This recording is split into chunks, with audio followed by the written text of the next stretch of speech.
I would say what is different about Peterborough is that most of the houses you can rent and the rents are low, and that means we're full of families. There's 21 adults and 9 children, and children make community come alive. If you're planning a new community, I wonder whether it's worth getting touristic landlords to buy several of the houses to rent them out so you can have low income families, the young families, and that makes this place a lot more special. Otherwise, if you're just buying in, it's mainly elderly or professionals.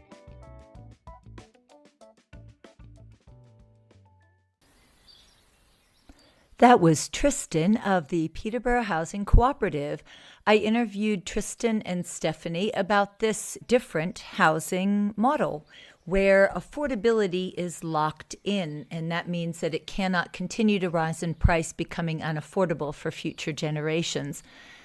That is one of the many values of a cooperative housing model. What he's referring to is that the cooperative owns the homes and then rents out the homes to the residents.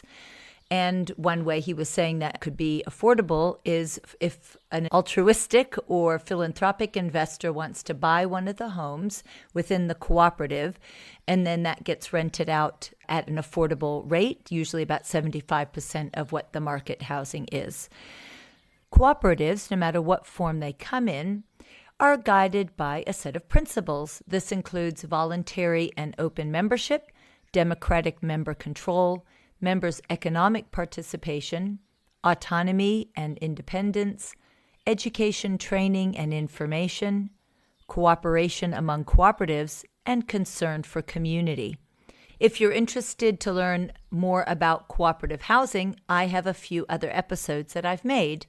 On the 28th of March, 2025, I interviewed Sophie Goossens, who did her PhD thesis on cooperative housing because we don't have the legislation yet for the financial institutions to lend to housing cooperatives. So she's written her PhD on what would help to unlock the legal and financial barriers. And that episode is called Housing Crisis Unlocked, the Legal Pathway to Affordable Cooperative Living. And I also did 2 other interviews with Cooperative Housing International and also about cooperative housing as a movement here in Aotearoa, New Zealand. You can find that on the Common Ground YouTube channel. In November, I held the Women Revolutionizing Housing Hui, which is a gathering of women for 3 days focusing on housing solutions that are affordable, regenerative, and cooperative. There were some amazing women who brought their projects to the Hui for us to learn about and for them to be able to get insights from the other members. I'll make another episode specifically on the Hui, but just to say, I think it was a great success. We have a WhatsApp group which helps the women to stay connected. If you're interested in joining the network, it is not too late. We're going to be having online gatherings once a month and also masterminds for the women who have housing projects that they'd like to get input into. So you can go to the Common Ground website, commonground.net.nz, and you can sign up for the newsletter and indicate your interest to be put into the Women Revolutionizing Housing Hui network. This podcast has been made available through the Housing Foundation, which is our sponsor for 4 episodes. The Housing Foundation is a not-for-profit that's advancing affordable housing in Aotearoa, and it shares a lot of the values that the Common Ground does, that I do. And so I'm really pleased to be able to have this sponsor to help me to get these episodes out, because it is not cheap to host a podcast. It takes my time, plus there's platform software. So one of the other ways that you can support this podcast is through the Patreon that I've set up for the Homefulness Show. And this allows you to give a small to medium donation monthly, which supports my ability to do a lot of the editing. And eventually I'd like to hire someone to help with that. But it allows me then to do the show production and find new guests and create interesting shows in the future. The big news I have is that I have been chosen to be an Earth Fellow. There's an Earth Fellowship program that was started this year funded by the Biome Trust through the Mangaroa Farms. I was chosen because of the work that I do in the sector of regenerative housing. That is something that I have been promoting for the last 6 years here in Aotearoa in many different forms, using the podcast and the YouTube channel, consulting to councils and to community groups on different ways of doing housing, hosting the Women Revolutionizing Housing Hui, and I would love to be able to offer more services in the future. So this Earth Fellowship aligns me with other Earth Fellows who are doing regenerative work in land and food and housing across Aotearoa. And with this, we also have the Mangaroa Farms, which wishes to have a regenerative housing community there. More on this to come, but just to say that I am feeling very honored to be accepted into this Earth Fellows Fellowship, where I'm able to grow my network and be able to dive into really interesting projects that are the intersection of land, food, and housing. If you are not a member of the Housing Innovation Society, I encourage you to join. As a member, we are increasing the member benefits, and for the Hui, you will get a discount. That will be in 2027. I'm serving as a committee member on the Housing Innovation Society, and we are working to make it a great organization to advance innovation in collective, affordable, and regenerative housing. So you becoming a member supports us to do this work. And I would love to have your input on this show as well as future shows. What kind of guests and topics interest you? I'd love to hear what are the things that you really enjoy. Do you have any questions you'd like us to be able to cover on the show? We'd love to hear from you. So please be in touch. You can email me directly at zola@commonground.net.nz. Now let's get on to the show. Kia ora and welcome to the Homefulness Show. I'm your host, Zola Rose, located in Aotearoa, New Zealand. We believe housing can be a means for regenerative placemaking to create affordable, sustainable homes and neighborhoods developed in collaboration with the communities that live there. We'll be exploring different housing models and neighborhood designs and innovation in energy, water, waste, construction, land use, and food systems to unlock this potential. This show aims to empower you with knowledge, resources, and networks to support you in creating great places to live. Come join us as we bring to life the more beautiful housing that we know is possible. Kia ora, Trystan and Stephanie. Welcome to the Homefulness Show. You are here today to talk about the Peterborough Housing Cooperative.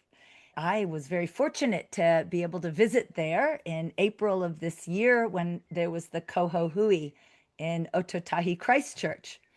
I really loved my visit. You gave us a great talk about the community, and then we got to tour around and step into a few houses and see what it's actually like to live there. Now we get a chance to talk more about that, the organization of the cooperative and what it's like to live in this neighborhood. Please give us a bit of an introduction about yourselves, what brought you to live at the Peterborough Housing Cooperative, and how long you've been there. Kia ora, Zola. I'm Trystan. How long have we been there? I think something like 30 years. Yeah, 30 years. Steph moved in 6 months before me. It took me 5 years to get in the south. It's a nightmare getting into ours, really. We've got a waiting list of 70 at least at the moment. So could you tell us your role there? Do you have a role with the trust, or are you just residents? Okay, I'm Stephanie and I am on the trust, but Trystan was on the trust as well. So the Aotearoa Land Trust oversee the Peterborough Housing Co-op. So I guess it's one of its projects. The trust operate from bottom up. So the community take ideas to the trust rather than the trust tell the community what to do. Okay. Let's go a step back and just talk about how would you describe the Peterborough Housing Cooperative to somebody who doesn't know it? So it's 14 units in 2 rows around a common courtyard, plus a common house with parking on the side. You're forced to come in through the main gate or off the car park and into the courtyard to go into your house. You can't directly go into your own house. And so, yeah, large common courtyard, which is like the shared backyard between all the houses. When you say units, I think I remember them being 2-story, or are some of them 1-story homes? So the one row is all single story. We call that the Salisbury row. They've got very high ceilings to give them the look of being bigger than what they are. And they have large celestial windows to get the north sun. Both the rows have different feels in summer and winter. They've been designed to get the most of the sun. The units are indoor-outdoor flow, so they're large glass doors on both sides, so you can open them both up and get the airflow going through. And the units are very well insulated with Terralana wool. When it's really hot, cool, and when it's really cold, they're warm. We don't have heat pumps, but we have underfloor heating, which is pretty luxurious for us. As far as I remember, there are also townhouses where they share walls. Is that row all attached? When we were designing the rebuild, we all had thought we wanted to rebuild with our little cottages, and we had plans of little cottages around a common area, and we had contact with a guy, Chuck, who lived in America, who designed 50 at least housing co-ops in America, and he sent a little sketch through with them in 2 rows, which we initially were like, what? And he said, no, you'll save money. And if you have cottages, the space in between is lost space. So if you put them all in rows, you'll save money on all the fittings and you'll save space. So eventually we were, oh, and now we couldn't think of it any other way. So it's good. I think that common land in the middle really gives this feeling of spaciousness. They point outward into this open space. Some people might be deterred by the idea of a townhouse of living so close, but in your neighborhood, it's just this beautiful spaciousness. I didn't get a sense of feeling too close. But as a cooperative, that is the point as well, to be closer to your neighbors. You already know each other. The point is to be a cohesive neighborhood where you're sharing and doing activities. It's okay also to be physically closer. The name cooperative is quite rare in Aotearoa, New Zealand. We hear co-housing more, and that's starting to become a popular term, people wanting to have a common house and this neighborhood sharing. But you have the name cooperative. I'm wondering why you chose that name cooperative and how that might be the same or different than co-housing, and more about that structure. The original people, so their kaupapa was creating an alternative to the landlord-tenant system.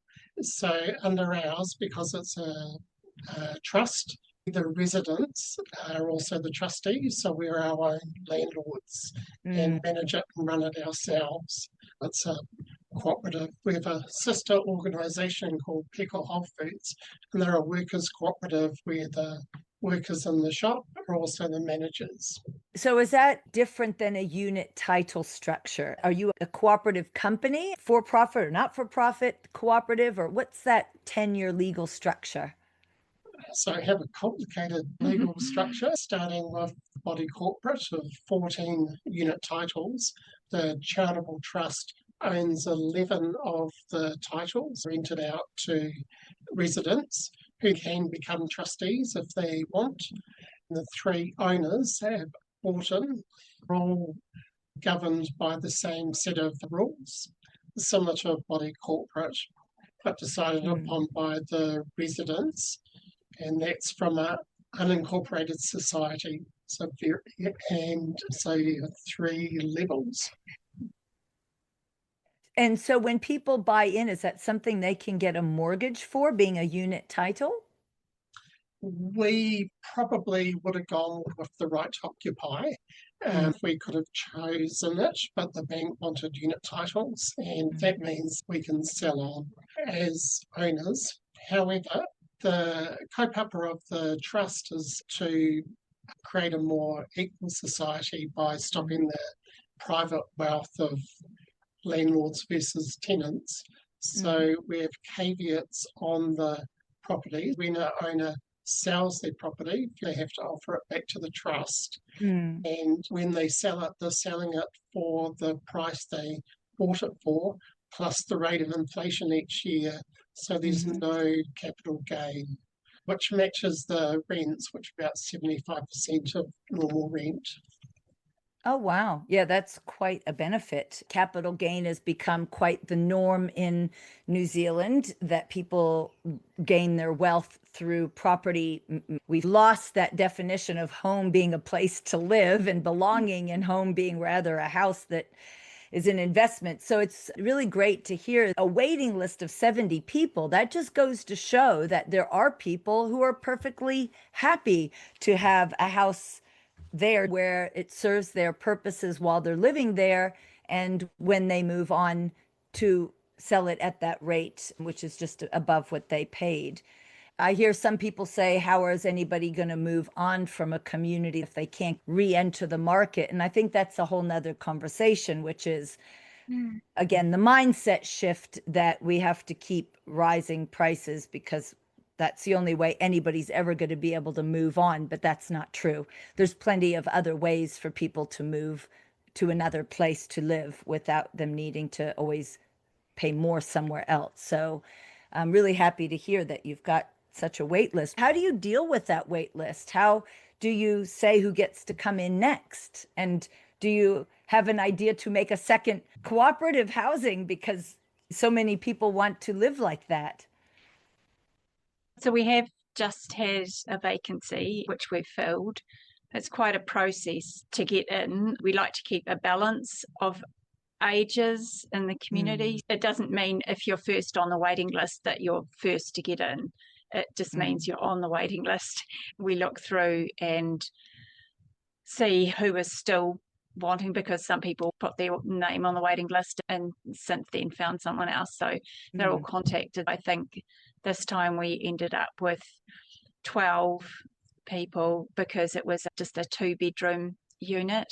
We have a look as a whole community. We have a meeting and look at the different people and then try to get it down to 4 groups, and then community members meet with them, talk over what it's actually like. In the past, we have had people who've come along and realised that it's perhaps not what they want.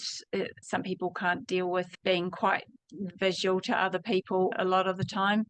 The people who've met up with the prospective people report back and give a bio about them, and then we get it down to, I think, 2, and then we have a discussion. This time it was actually a bit more difficult than usual because a few of them had contacts with other people in the community. It became quite tricky to choose because we could have had any of them in the community. We filled the vacancy with a lovely solo mother and her 4-year-old daughter. That went well. Oh, I'm happy to hear it was a single mother, because I was a single mother with my kids and found it really challenging to find a place that would accept me, I believe, because of my single mother status. And of course, I would have loved to have had a community for me and for my children. So I'm really happy to hear that, yeah, this is a perfect place for a single mother. One of the things that she said was she was actually from the UK. She didn't have her family. Her family are in the UK. So she really wanted that physical contact with people and connection. So that's worked out really well. Oh, that's fantastic. Was there any plans to seed another community there in Ōtautahi?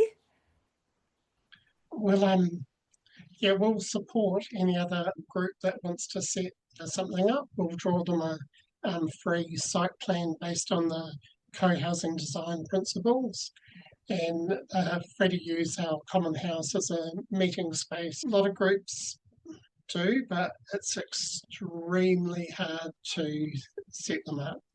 So, what would you say are, if you are offering a bit of mentorship, a bit of a roadmap, some templates, a space, then what would be the challenges that people run into that make it so hard? The main ones are finance. You can have a group that meets for ages but never talks about money and then realises they can't really afford it. The other one's finding a suitable bit of land and getting that for a reasonable price over the developers.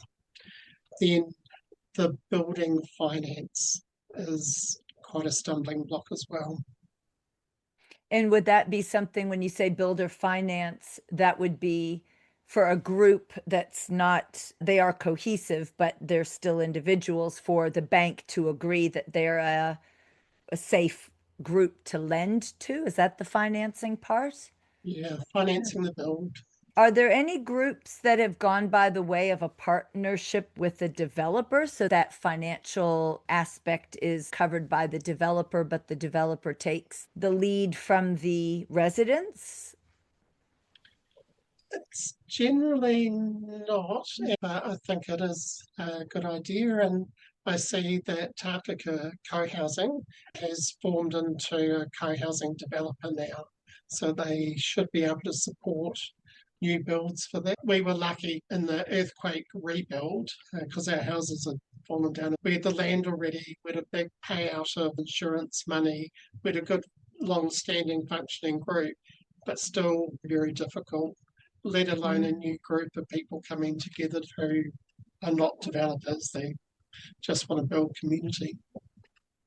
It sounds like the best way to go, given that there's a lot of meetings involved and a lot of financial aspects and a lot of development that is out usually of the range skill set of most people who want to live in such a way, the ideal would be to find somebody with a developer background to become a partner, whether that be Circle Living, who've done it before for co-housing, or another developer. I know there's one called Nightingale.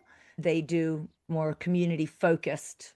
But yeah, I think we have a bit of a lack of developers who are in that space of developing for residents rather than developing for as a business and turning over the profit. We don't have that sort of altruistic developer, or the developer who would like to live in the housing neighborhood they build. They would design it well to make the space great rather than trying to cut corners, which doesn't make a better place to live.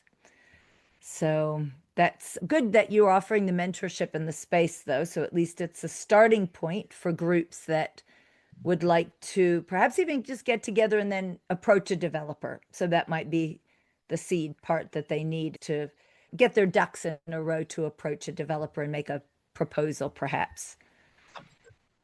And so if it was such a challenge, can you talk to some of the benefits? What are some of the wonderful things about living there, about this kind of way of living? Okay. You've got a sort of ready-made family and the security and the contact, knowing that you've always got somebody around if you want to talk, or just that connection. You know that there's people around, and the intergenerational aspect. You've got the older couple that we've got here. There's been a few people have said, oh, I want them to be my grandparents. And then we've just had a new baby born last week. So we've got the span of newborns to over 80, and lots of people, just the children. It's so good for the children with all the play equipment and the connections. In the past, we had a group for about 10 years of quite static, and 4, 5 children that sort of grew up together. They grew up having lots of adults around at their places and growing up together. They've all grown up to be very socially aware, very good conversations. We think it's because they grew up in community. If you want a cup of sugar or anything, there's always people around to help out. And I think you feel like in our meetings that you got a voice in how the community is run, and sharing things like we don't have washing machines in our units. So we've got more space, your bump spaces where you're going to do your washing and hang your washing out. And there's only one lawnmower and one set of tools. Not everybody's got everything. We recycle and reduce set of bins. We don't have 36 bins sitting there. There's lots of sharing aspects. The kids have grown up there, but they're smarter, more socially adept.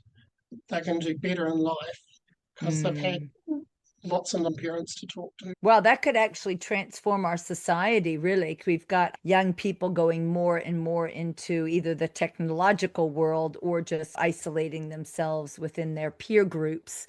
And we've lost that intergenerational interaction.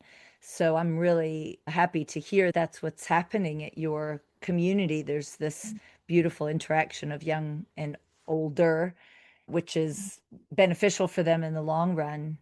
It's really good to see some of the smaller children playing the older children. At some of them, you actually see the real gentle side of some of them because they're taking care of the little ones and they feel like they've got that job to look after them. It's really good to see that aspect of them. Nice. And for yourselves, anything, other benefits that you personally really enjoy?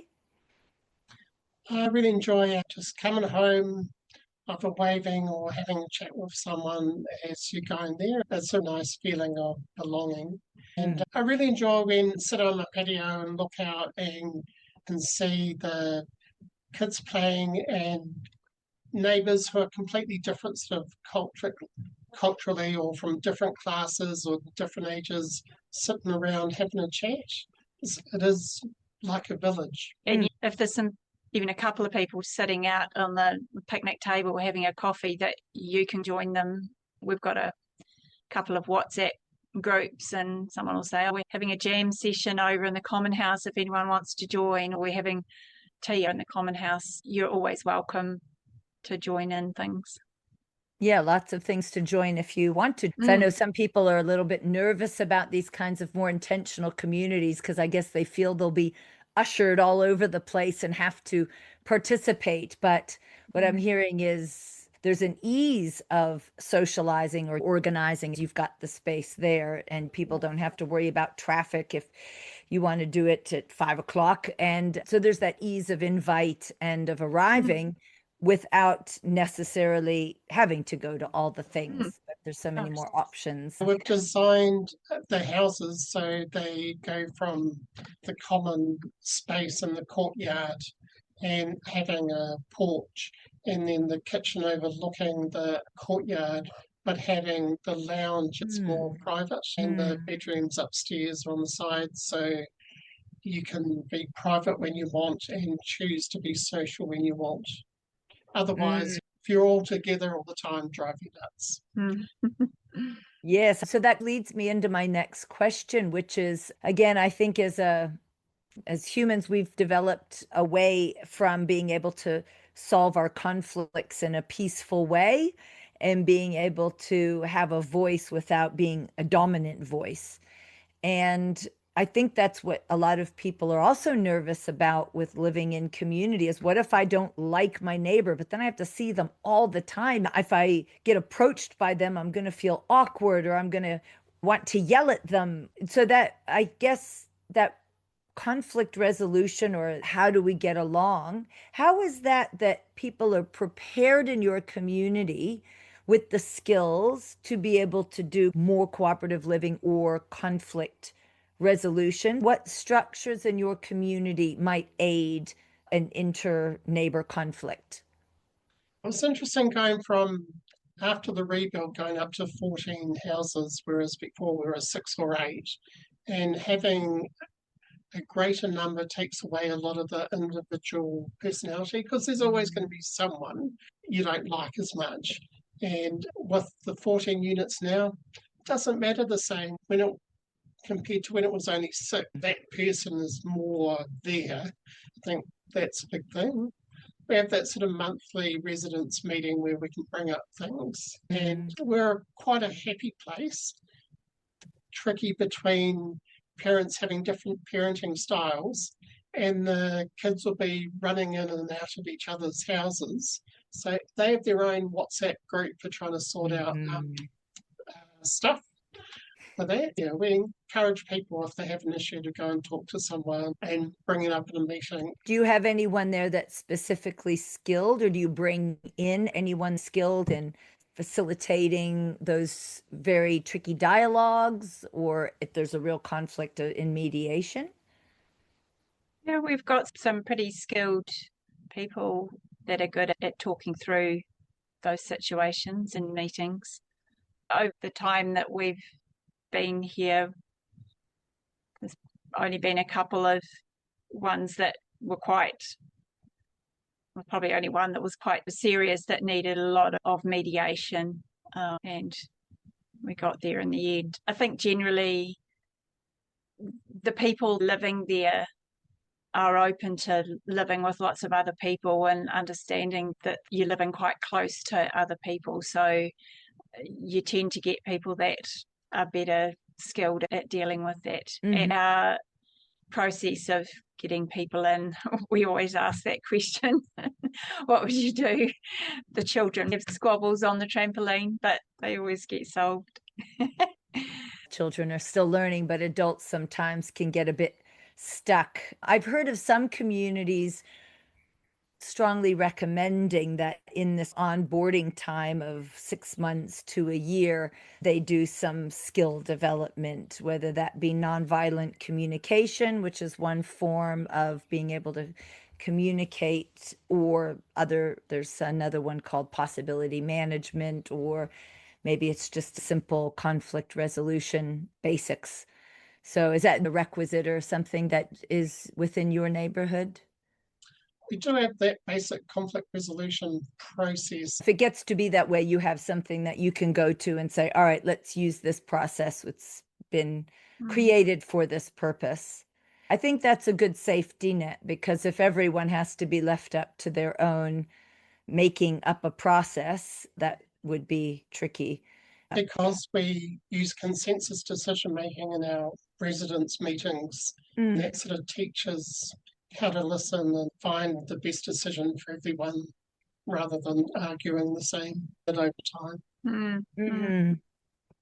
A few people that have come in and not from a cooperative background, and then a year or so later have said they really now appreciate hearing everyone else's ideas and everyone listening. One person said at the start, it was quite upset that they'd have an idea and everyone would just talk around and weren't happy with that idea and just moved on to something else. They were used to living individually, and if they wanted to do something, they would just go ahead and do it. But you have to realise that you think you might have a great idea and you present it to the group, and the group are all just not really, and giving reasons. So you do get used to, over the time, realising that it's consensus. And that was, I think, the reason why sometimes meetings, some people do get frustrated that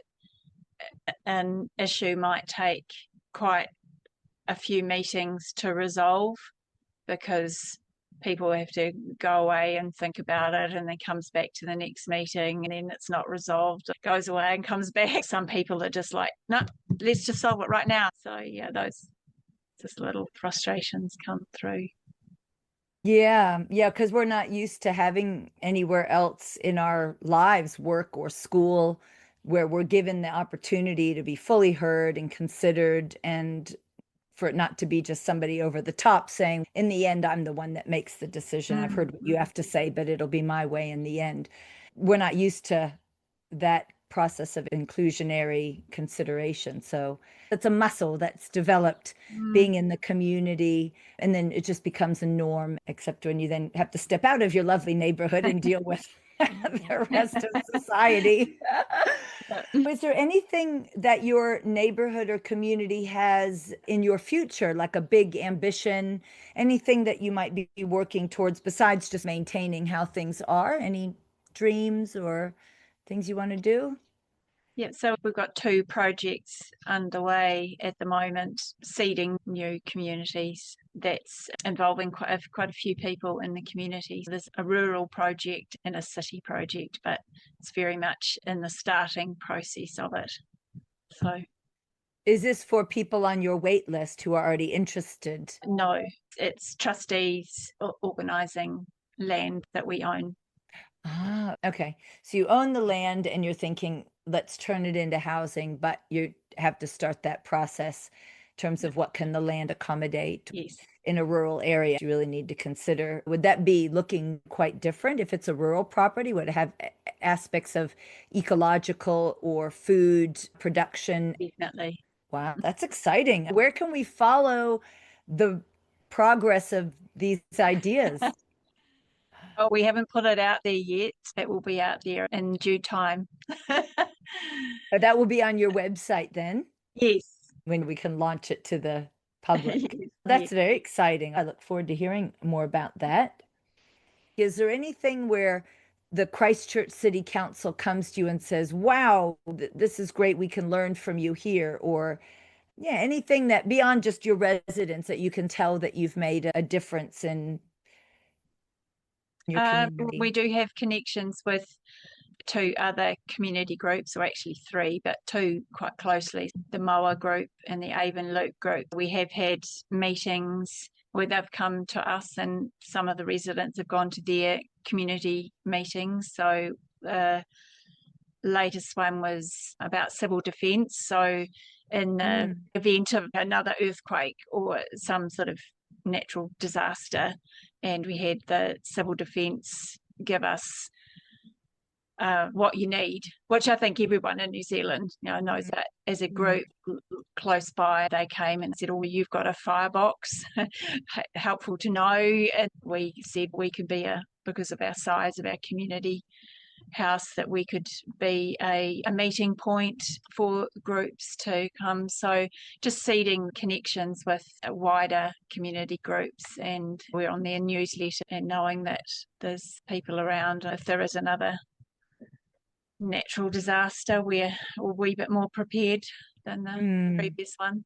Oh, that's good to know that you're serving as that point for your community. In terms of what you would give advice to others who want to form a community or live this way, are there any resources that you have used that you have found helpful, inspirational to prepare you and keep you able to live this way? Yeah, so the co-housing book by Chuck Durrett and McLaren.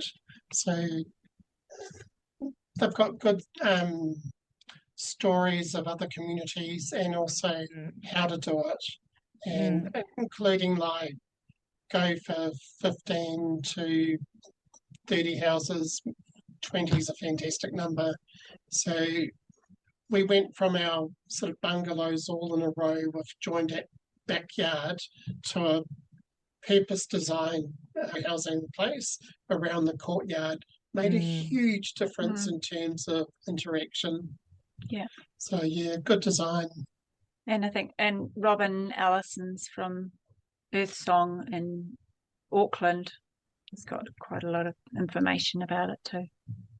I guess there's the Earth Song website where they've made some public documents. Does your website also make any documents available? Not yet, no. Do you see that in the future, sort of being a resource library for others? Yeah, we've got an advice link where they can contact us and we'll provide them. Okay. So we've got a reasonable stash. That's great. I would say what is different about Peterborough is that most of the houses you can rent, and the rents are low, and that means we're full of families. There's 21 adults and 9 children, and children make community come alive. If you're planning a new community, I wonder whether it's worth getting touristic landlords to buy several of the houses to rent them out so you can have low-income families and young families, and that makes this place a lot more special. Otherwise, if you're just buying in, it's mainly elderly or professionals. That is a really good point. The one in Dunedin and Birdsong, you have to buy. I'm not sure there's that many around that you can rent to be in it. So you say altruistic investors. So in terms of the buying, that would also be at a set price. It's not an investor to earn a lot of money, but more an investor in the social good, would you say? That would be their main motivation. Yeah, if you are buying into a co-housing as a investor, then it's a bit more safe as well, because you've got other people around looking out for your house. It's not going to get trashed the same. It's a good stable bet, I think, for someone. It's hard to do this now because we got set up in 1982, got 5 properties at $92,000.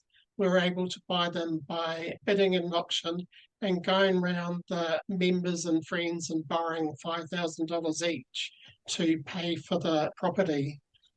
You couldn't do that now because capital gain has just taken up the prices so much. And so we've gone from that value of 92,000 and now we're at least $6 million valued enterprise purely from capital gain, because most of the time we've charged really low rents.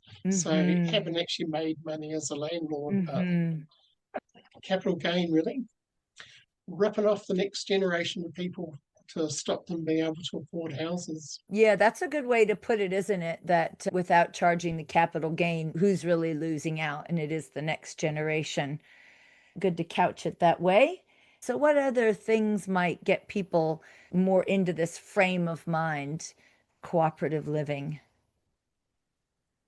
We do a lot of tours, the monthly tour, and there's always like the Kohohui. There's a lot of other groups, including the council, that come look through and get inspired by the place. So welcome people to come and visit, and you can book one of the tours free at Peterborough. Well, we say $2, but that's just to get people to turn up and don't actually take the money.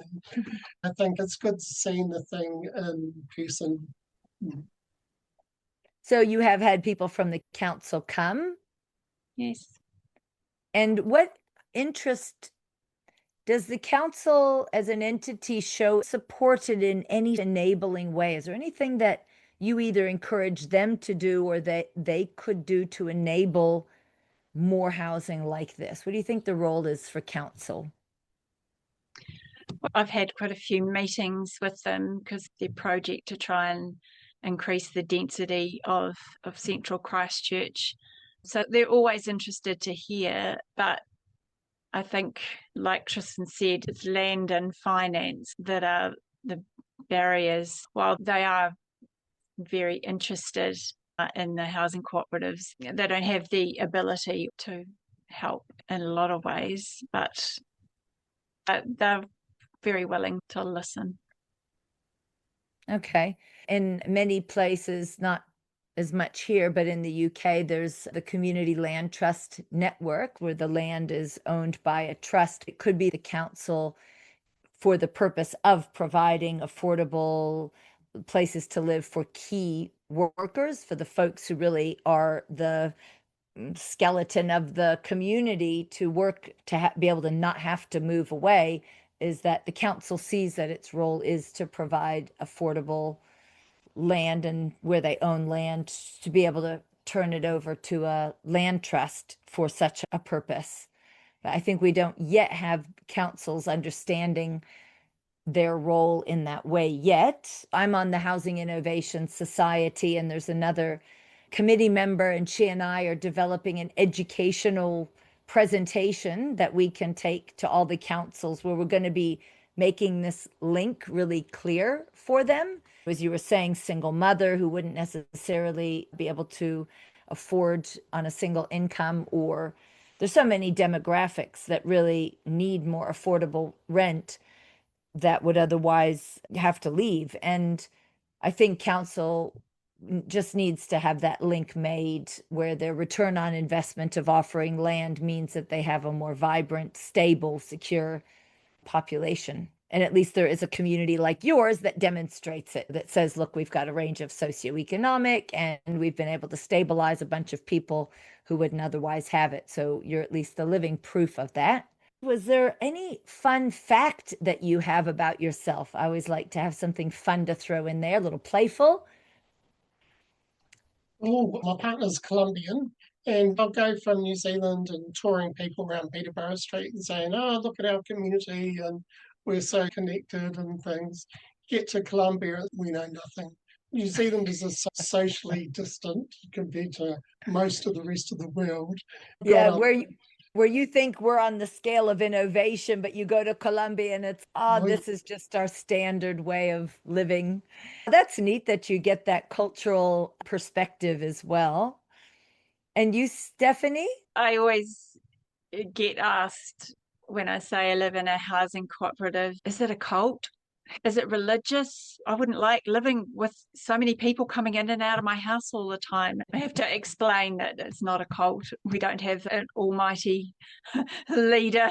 Before the rebuild, we had somebody living there that was at ARA and had met the film study student who he talked about the community, and they immediately had the idea that it must be something really weird.